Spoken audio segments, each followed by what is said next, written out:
Titanic जहाज को दिखाने 5 पर्यटकों को लेकर जा रही पनडुब्बी का मलबा बरामद हुआ है। इसी के साथ इसमें सवार सभी लोगों के मौत की पुष्टि भी हो गई है। टाइटन पनडुब्बी को ऑपरेट करने वाली कंपनी ओशन गेट ने कहा है कि हमने दुर्भाग्य से 5 यात्रियों को खोज दिया है, जिसमें कंपनी के संस्थापक और सीईओ स्टॉकटन रश भी शामिल थे।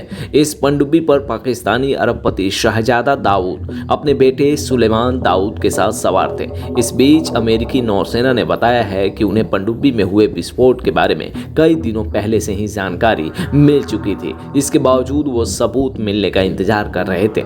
इस पनडुब्बी को बचाने का अभियान रविवार से ही जारी था। अमेरिकी कोस्ट गार्ड ने गुरुवार को कहा कि टाइटन पनडुब्बी में सवार सभी 5 लोग मारे गए हैं। लापता पनडुब्बी का टेल कोन और दूसरा मलबा टाइटैनिक के मलबे से करीब 1600 फीट की दूरी पर मिला। यह जगह उत्तरी अटलांटिक महासागर में करीब 13,000 फीट की गहराई पर स्थित है। यूएस कोस्ट गार्ड के first coast guard district commander admiral John Mauger ने बताया कि मलबा जहाज के विनाशकारी विस्फोट के अनुरूप है। अमेरिकी नौसेना के एक वरिष्ठ अधिकारी ने बताया कि नौसेना को रविवार को मलबे वाले क्षेत्र में एक विस्फोट के अनुरूप आवाज सुनाई दी थी। ये वही जगह थी जहां टाइटन पनडुब्बी गोता लगा रही थी। अमेरिकी अधिकारी ने गुरुवार को कहा कि नौसेना ने तुरंत उस सूचना को खोज प्रयास का नेतृत्व कर रहे ऑन साइट कमांडरों को भेज दिया और इसका इस्तेमाल खोज के क्षेत्र को कम करने के लिए किया गया। यूएस कोस्ट गार्ड के प्रेस कॉन्फ्रेंस से कुछ मिनट पहले ही गहरे समुद्र में पनडुब्बी संचालित करने वाली कंपनी ओशन गेट एक्सपीडिशन ने एक बयान जारी कर पनडुब्बी में सवार 5 लोगों के प्रति शोक व्यक्त किया। ओशन गेट ने एक बयान में कहा कि अब हम मानते हैं कि हमारे सीईओ स्टॉकटन रश, शहजादा दाऊद और उनके बेटे सुलेमान दाऊद, हमीश हार्डिंग और पॉल हेनरी नार्जियोलेट को दुखद रूप से खो दिया गया है। ये लोग सच्चे खोजकर्ता थे जिनमें साहस की एक विशिष्ट भावना और दुनिया के महासागरों की खोज और सुरक्षा के लिए गहरा जुनून था। इस दुखद समय में हमारी संवेदनाएं इन 5 आत्माओं और उनके परिवार के प्रत्येक सदस्य के साथ है। हम जीवन की हानि और हम उन सभी के लिए खुशी का शोक मनाते हैं जिन्हें वो जानते थे।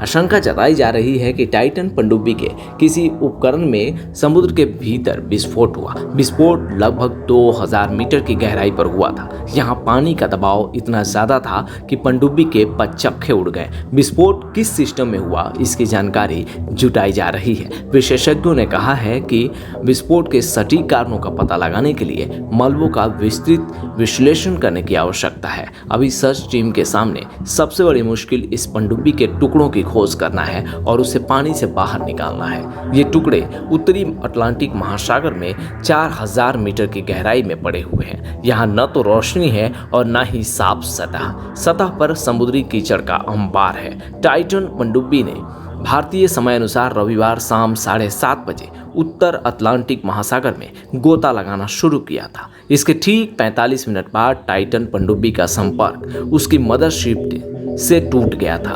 तब से ही इस पनडुब्बी की खोजबीन जारी थी। अमेरिका और कनाडा की नौसेनाएं और कई देशों के एक्सपर्ट्स इन पनडुब्बी की खोज में लगे हुए थे।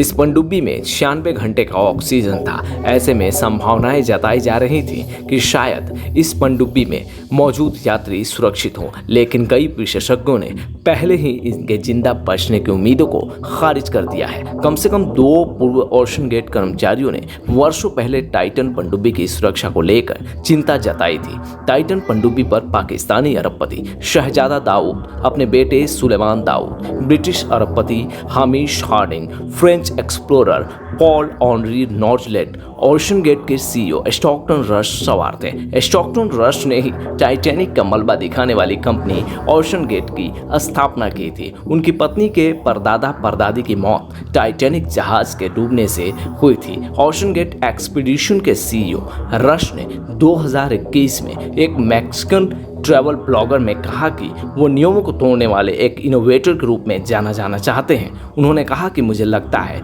कि वो अमेरिका सेना जनरल डगलस मैक ऑथर थे, जिन्होंने कहा था, आप उन नियमों के लिए याद किए जाते हैं जिन्हें आप तोड़ते हैं। रश ने एलन एस्ट्राडा को बताया कि जिन्होंने जुलाई में एक असफल प्रयास सहित टाइटैनिक की अपनी यात्रा का दस्तावेजीकरण किया था। 2022 में सफल यात्रा से पहले 2021 रश ने कहा कि इसे बनाने के लिए मैंने कुछ नियम भी तोड़े हैं। आपको ये वीडियो कैसी लगी हमें कमेंट बॉक्स में ज़रूर बताएं और ये वीडियो अच्छी लगी हो तो वीडियो को लाइक ज़रूर करें।